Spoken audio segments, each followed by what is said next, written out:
Yar ben senden ayrılamam ya. Yar inan seni unutamam ya. Pataklı ölü çocukların tıkanan nefretini açık ol Toladro, gözlerin hiç dolmamıştı.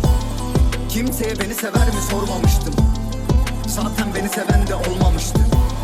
Bu yürek çok mu naftalin kokuyor? Tozlu sandığım grup kışında saklı bir kalp. Kapımı çaldı bugün postacı, farklı bir tat. Evleniyoruz yazılı elimde kaplı bir kalk. Açıkça düşüyorum, anne ne olur kalk. Bu gece üşüyorum çok, kan akıyor. Bu sevda sırtıma ok, ağırlığını bilemezsin. Acının baskırı yok. O senin sevdan yalanmış, yola gelmezmiş, halim görmezmiş. Bu benim sevdam yamanmış, dile gelmezmiş, beni bilmezmiş. Bu benim sevdam yamanmış, dile gelmezmiş.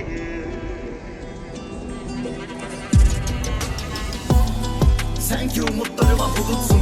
Savaşmak zor geliyor, yaralarıma kavutsun. Ne olur yalan de ki naz diyelim.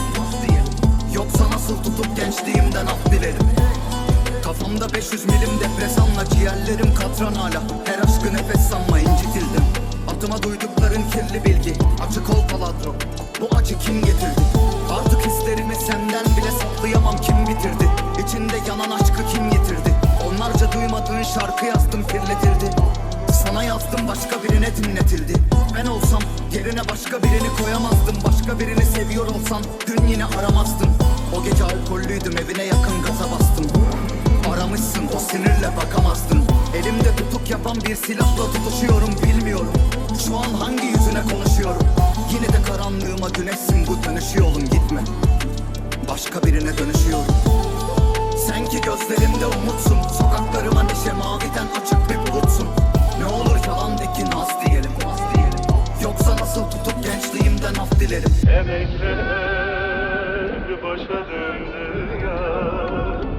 Yaz bahar kışa döndü ya.